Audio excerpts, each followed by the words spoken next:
Mesdames et messieurs, bonsoir et merci de regarder le dernier journal de RTI 1. Voici les titres. Transformation de la noix de cajou, l'usine de Thiébissou va créer 390 emplois. Elle a été visitée la semaine dernière par le ministre d'État, ministre de l'Agriculture et du Développement rural. La future usine va transformer en moyenne 30 000 tonnes de noix de cajou par an.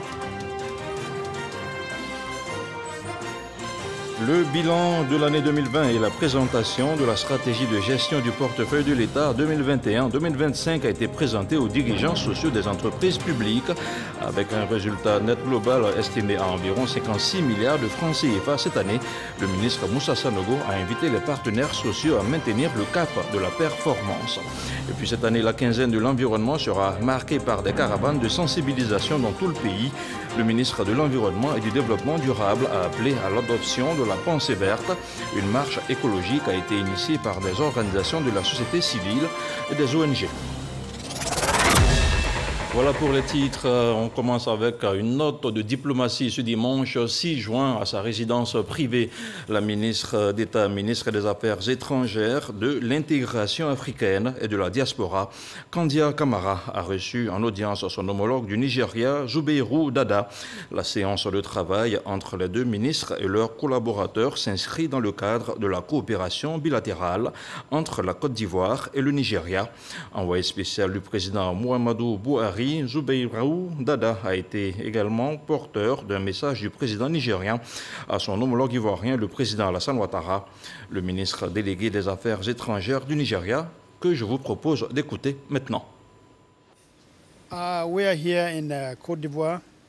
Je suis en Côte d'Ivoire pour délivrer un message du président Muhammadu Buhari du Nigeria à son homologue ivoirien, le président Alassane Ouattara. C'est un message amical et fraternel, mais aussi de solidarité qui est en rapport avec l'intégration sous-régionale. Cela concerne notre organisation commune, la CEDEAO. Le contenu reste bien entendu entre les deux présidents. Je ne suis pas habilité à vous en dire plus. Je vous le disais en titre, il y a quelques instants, le ministre de l'Agriculture et du Développement rural était samedi dernier dans la commune de Thiébissou. Kobenan Kwasi Adjoumani a pu s'assurer de l'effectivité de l'implantation de l'usine de transformation de noix de cajou. La fabrique devrait contribuer à la création d'une centaine d'emplois. Kobenan Kwasi Adjoumani a exhorté les jeunes du Bélier à s'intéresser au travail de la terre. On regarde le reportage de Charles Tatou. Thiébissou, région du Bélier.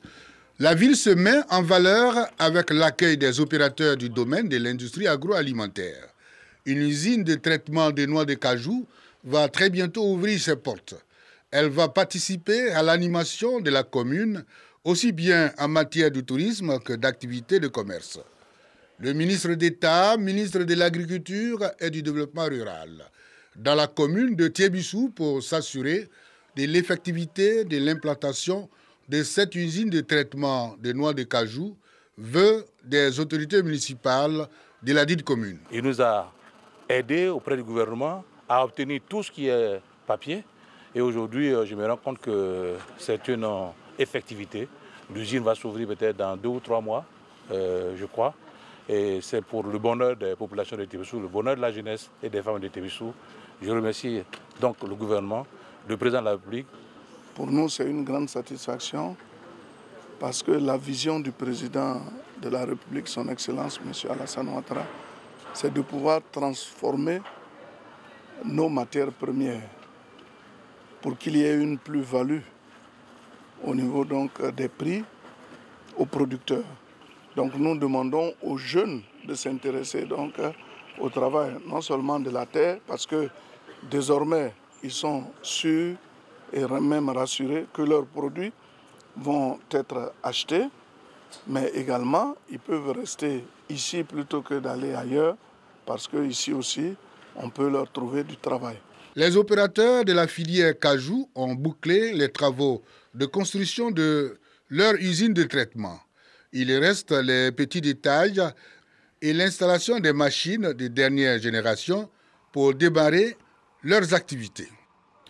Et on se rend maintenant à 15 km de Tiasalé. Le village d'Etikoun vient d'être doté d'une école maternelle, d'un marché et d'un foyer polyvalent, des réalisations auxquelles s'ajoute l'équipement du centre de santé de la localité.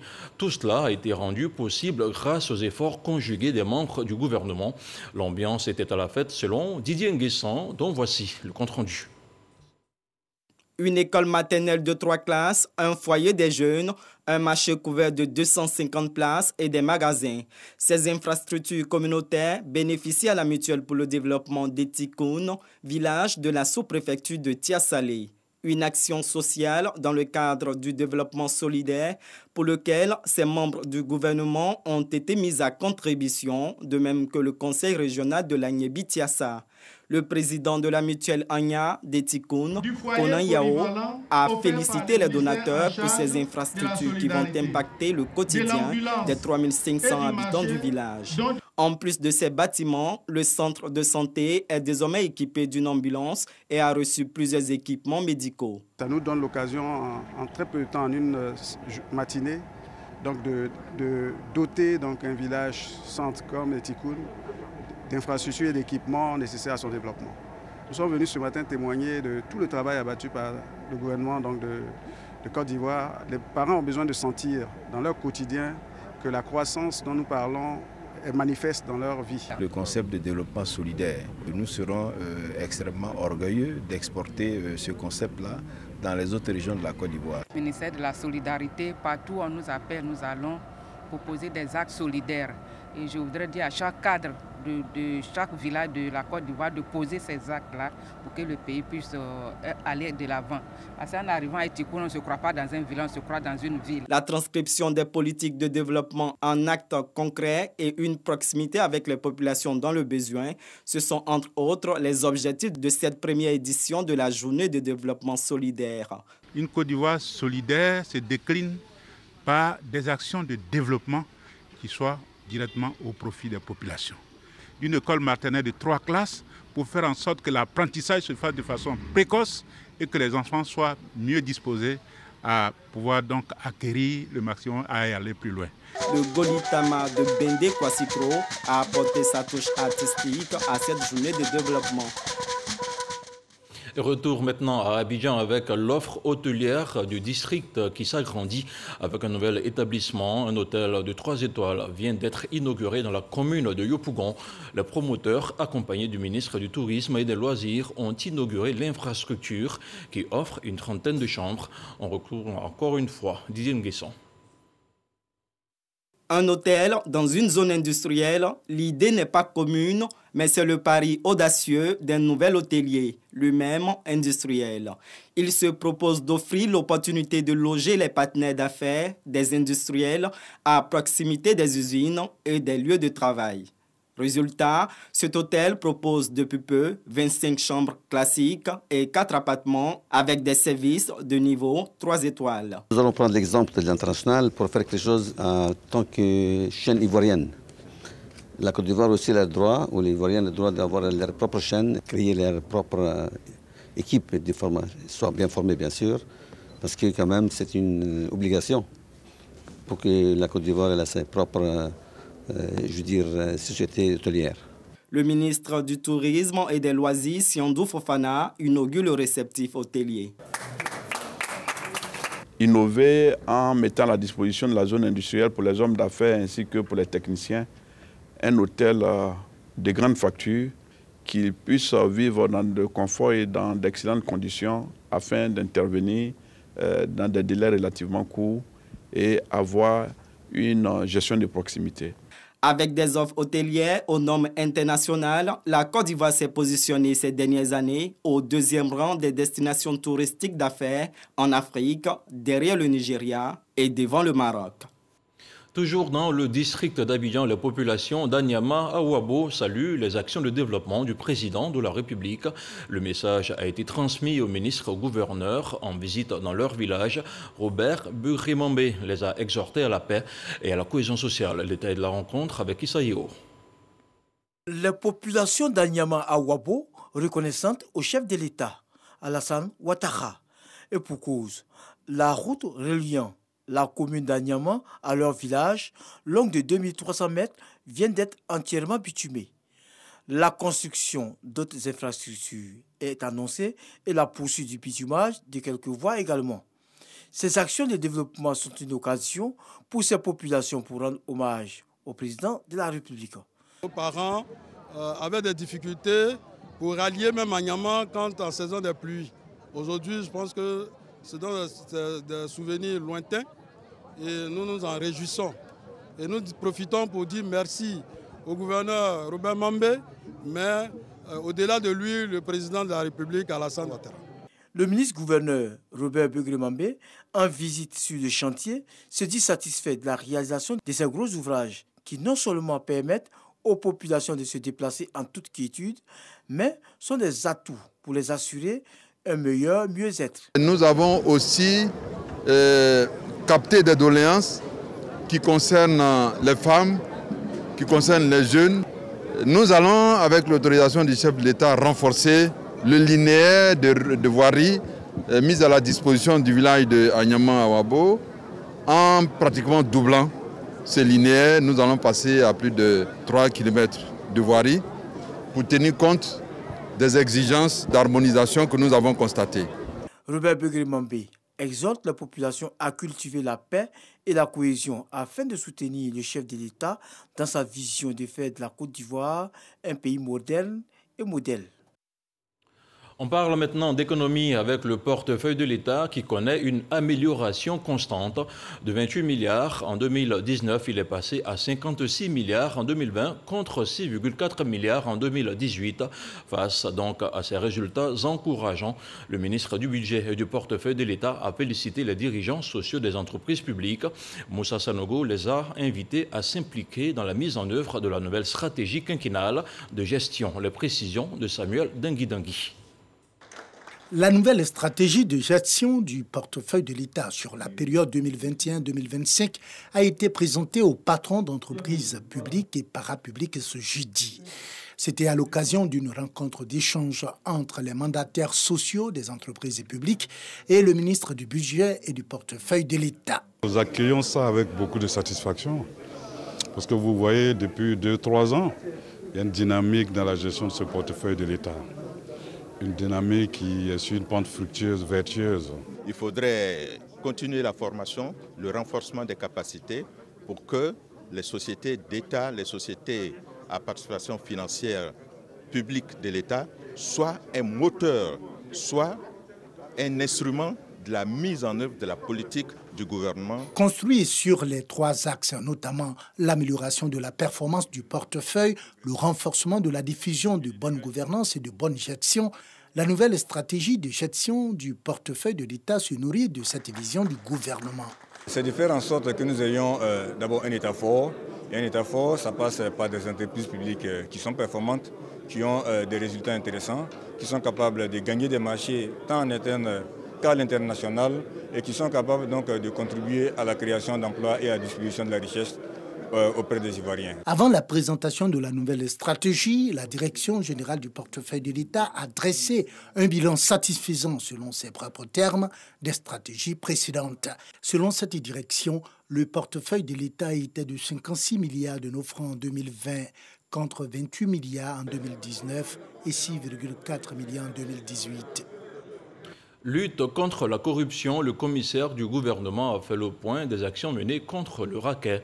Le rapport trimestriel fait cas de certaines répressions. Face à la presse, l'amiral Ange Kessi a échangé sur les stratégies à mettre en place pour lutter efficacement contre le racket. Marie-Laure Goretti avec le commentaire d'Abou Sanogo. Le tribunal militaire d'Abidjan poursuit son combat contre l'impunité et le racket au sein des armées, de la gendarmerie et de la police nationale. La lutte contre la corruption sur les routes ivoiriennes continue. De 2011 à 2021, 238 dossiers de racket et de corruption ont été enregistrés et 332 agents des forces de défense et de sécurité ont été jugés, selon l'unité de lutte contre le racket. Le commissaire du gouvernement, le contre-amiral Ange Kessi Kwame, invite les victimes à la collaboration. C'est tous les jours que nous assistons aux rackets et ça m'amène à interpeller nos victimes pour poser les plaintes. Parce que le racket est une infraction très compliquée. Sur 10 dossiers, on n'a que peut-être 5 où ils surprennent l'apprenti est en train de remettre les 500 francs. Et il va vers l'apprenti, il prend les 500, il met dans l'enveloppe et ça nous sert de scellé. Mais ce n'est pas toujours que cela est possible. Les policiers ni les gendarmes ni. Il n'y a rien qui interdit les preuves. Le racket, un fléau qui sévit aussi bien sur les grands axes que les pistes en milieu rural. L'unité de lutte contre le racket a sollicité un renforcement des capacités et des moyens de locomotion auprès du ministre de la promotion de la bonne gouvernance, du renforcement des capacités et de la lutte contre la corruption. Epiphane Zorobi a reçu les procédures de ce bilan trimestriel. Il adhère à l'idée de la tolérance zéro. C'est une responsabilité entière. Lorsque celui qui est chargé d'appliquer la loi lui-même viole la loi, il fait en sorte qu'on n'a plus confiance à l'État ni à ses représentants. Le renforcement du cadre de gouvernance de la corruption est un signal fort du gouvernement. Un signal fort en matière de tolérance zéro à la corruption, tolérance zéro au racket, et c'est ensemble que nous allons y arriver. L'unité de lutte contre les rackets a été créée en 2011 pour accompagner le tribunal militaire d'Abidjan dans les poursuites des infractions proches de la corruption commises par des agents de force de l'ordre, en l'occurrence des policiers et gendarmes sur les routes ivoiriennes. Il a un devoir de répression et veille constamment sur les mauvaises pratiques sur les routes. On s'intéresse maintenant au point de la situation de la Covid-19.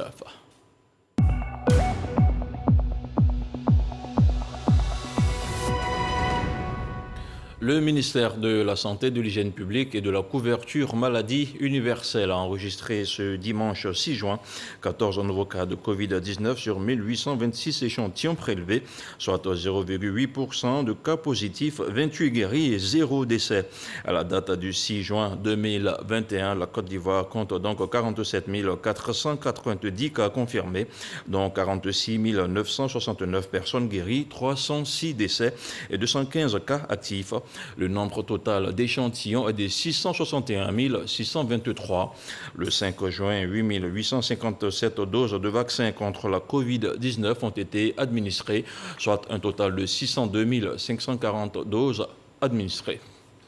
Le ministère de la Santé et de l'Hygiène publique et ses partenaires ont mené des réflexions sur les effets de la crise sanitaire sur le VIH-Sida. L'offre et la demande des services de soins liés au Sida ont été passés au peigne fin pour une meilleure prise en charge des patients du VIH-Sida. Jean-Marc Djadji. Près de 50 experts de la santé évaluent les effets de la Covid-19 sur la prise en charge des personnes vivant avec le VIH, PV-VIH. Les mesures de restriction de l'État ayant perturbé les prestations de soins, 52,2% des personnes vivant avec le VIH craignent d'être atteintes de la Covid-19 selon une enquête de l'ONU-SIDA. Face à cette situation, ces acteurs de la lutte contre le sida mettent en place des stratégies pour atténuer l'impact de la maladie du coronavirus sur les PV-VIH. Nous avons intensifié les visites à domicile. Parce que les patients ayant peur de venir dorénavant au centre, nous avons en tout cas décidé de multiplier ce qu'on appelle les VAD. Pendant la période de la crise du Covid-19, nous avons élaboré un plan de contingence en collaboration avec le PNLS pour la distribution des ARV, puisqu'il y avait une rupture de la continuité des services au niveau des centres de santé. Après une étude, le ministère de la Santé et de l'Hygiène publique et de la couverture maladie universelle, à travers le programme national de lutte contre le sida, fait des recommandations. L'étude a montré qu'il fallait de plus en plus qu'on tienne compte de l'environnement pour que les PV-VIH puissent avoir accès à des soins de qualité. L'étude aussi a montré qu'à cause de la pandémie, les PV-VIH n'allaient pas dans les centres de santé. Donc nous allons pouvoir, grâce à cette étude, adapter nos stratégies pour que tous les PV-VIH qu'il y a en Côte d'Ivoire puissent avoir accès à des soins de qualité. En Côte d'Ivoire, l'on a enregistré en 2019 une séroprévalence de 2,4% et une baisse de nouvelles infections à VIH de 54%. Et de la santé à l'environnement, il n'y a qu'un seul pas, le top départ de la caravane de sensibilisation sur la protection de l'environnement à travers une marche écologique a été donnée dans la commune de Yopougon. L'initiative s'inscrit dans le cadre de la quinzaine de l'environnement qui se tient du 4 au 17 juin prochain, le film de lancement avec Grace Kando.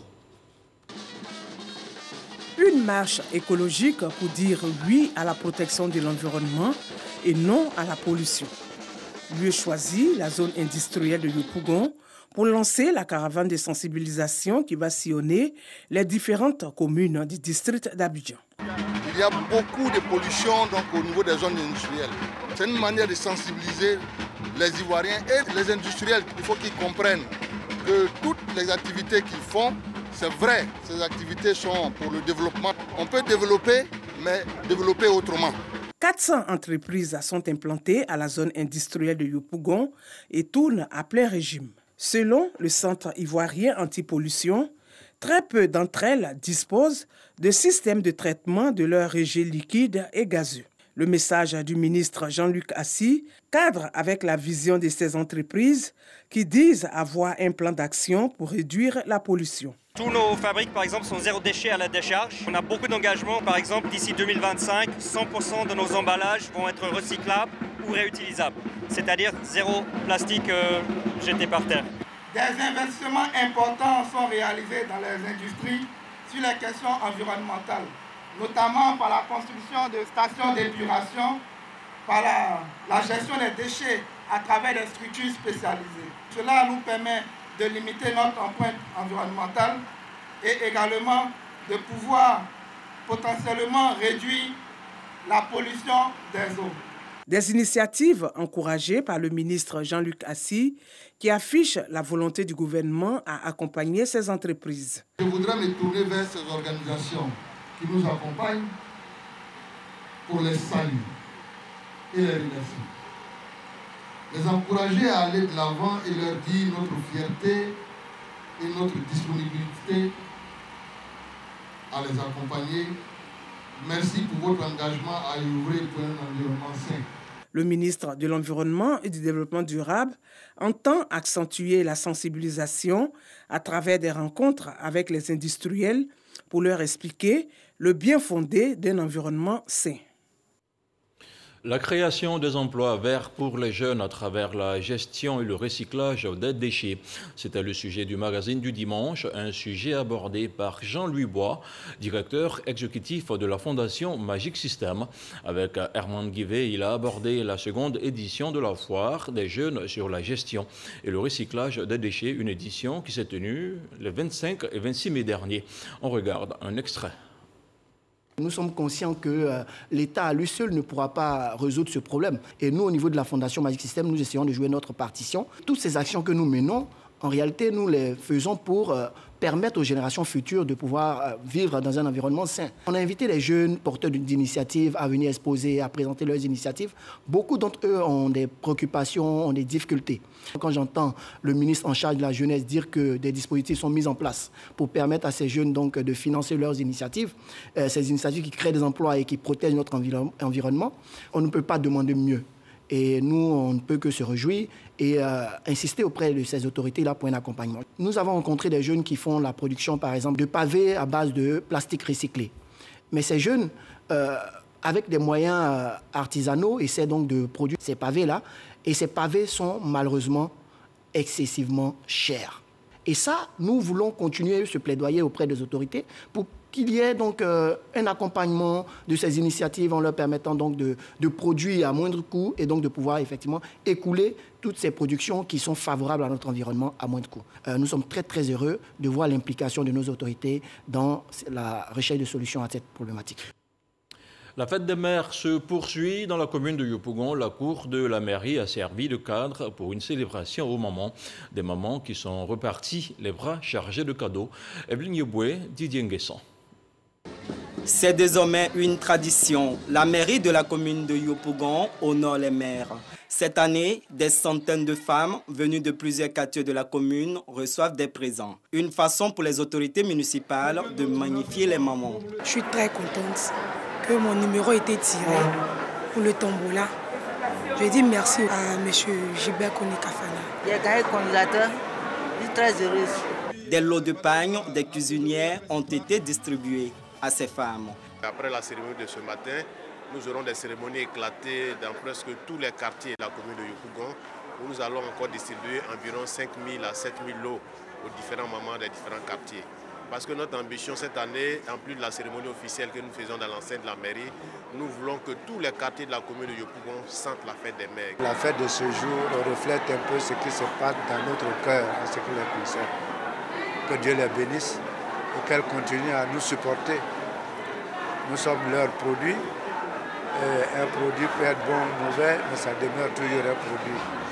Et je voudrais leur souhaiter bonne fête et que Dieu les bénisse, que Dieu les comble. Des prestations artistiques et un défilé des couches sociales et professionnelles de la commune ont animé la fête des mères à Yopougon. Et les mamans sont toujours à l'honneur. On reste à Yopougon avec le ministre de l'Enseignement supérieur et de la Recherche scientifique qui a célébré les mamans. Adama Diawara a rendu hommage à une fédération de plus de 300 associations de femmes, des femmes dont il a salué les efforts au quotidien. Astou Danugo. Ambiance de fête à la salle polyvalente du CSP de Yopougon. Ces festivités pour célébrer et magnifier la femme pour ses efforts au quotidien. Cette rencontre, initiée par l'Association des femmes engagées de Yopougon, est un cadre de fraternité, de convivialité, de cohésion et de paix. Il s'agit aussi, pour elles, d'émettre des doléances auprès des autorités compétentes pour l'amélioration de leurs conditions de vie. Monsieur le ministre Adama Diawara a vraiment fait beaucoup pour les femmes de Yopougon. Il a même mérite d'être célébré. Et c'est nous qui sommes au four pour nos foyers, pour les enfants, pour nos maris. Le fonds FAFSI nous permet de scolariser nos enfants. Vraiment, nous sommes autonomes, épanouis. Nous disons grand merci à Maman Dominique. Des remerciements ont été adressés au ministre Adama Diawara, parrain de la rencontre, pour son appui indéfectible à leur côté. Occasion pour le coordonnateur régional adjoint du RHDP de Yopougon d'exhorter les femmes à la promotion de la paix. La femme constitue le soubassement, le socle de la famille, socle sur lequel le père de famille et ses enfants s'appuient pour se propulser dans la vie. Raison pour laquelle j'ai dit que la femme est non seulement une rampe de lancement, mais également un élément stabilisateur pour la famille. Moitié dynamique et courageuse, on ne saurait s'en passer dans le cadre du développement du pays. Alors, tout cela a été tellement bien perçu par le président de la République, son Excellence M. Alassane Ouattara, que dans son programme de gouvernement, l'autonomisation de la femme occupe une place de choix. Et une déclinaison de cette vision, c'est la mise en place du FAFSI, le Fonds d'appui aux femmes de Côte d'Ivoire, mise en place par la première dame, Mme Dominique Ouattara. Concours Aoulaba de la plus belle femme, prestations d'artistes et remise de cadeaux ont marqué cette édition de la célébration de la fête des mères à Yopougon. Célébration à laquelle 1500 femmes ont pris part. Et on y va, on fait maintenant le tour de l'actualité internationale en 7 jours et c'est une sélection de Laure Goretti.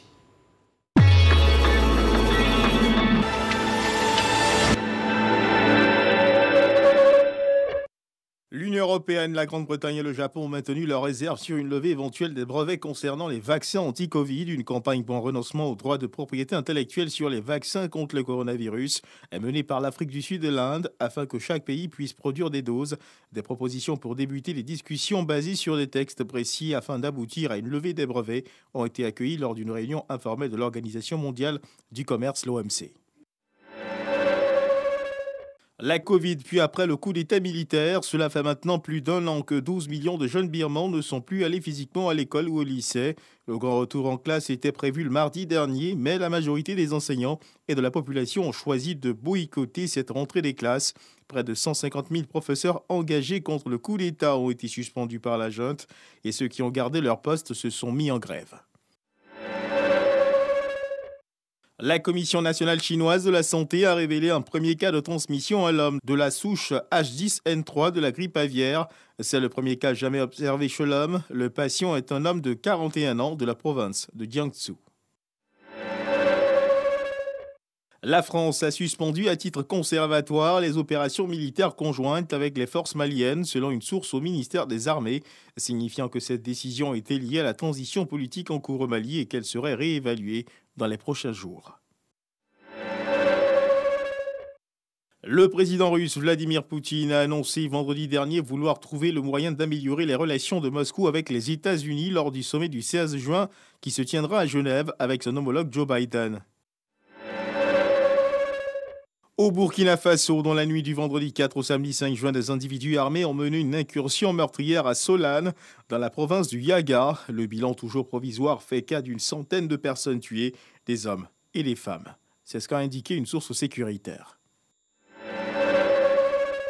En Éthiopie, les élections législatives se dérouleront le 21 juin. À 2 semaines, Eskinder Nega, l'un des principaux opposants politiques, est actuellement emprisonné depuis juillet dernier. Il va pouvoir présenter sa candidature. Ancien journaliste devenu figure d'opposition est derrière des barreaux et son procès n'a toujours pas commencé.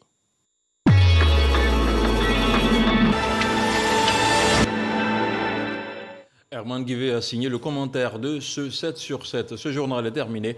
Il a été préparé par l'ensemble de la rédaction de RTI 1. Retrouvez lundi matin une nouvelle page d'information avec Régis Kofi à 6h30 et 7h. Le journal de 13h vous sera présenté par Juliette Ouéa. Bonsoir et que la paix soit chez vous.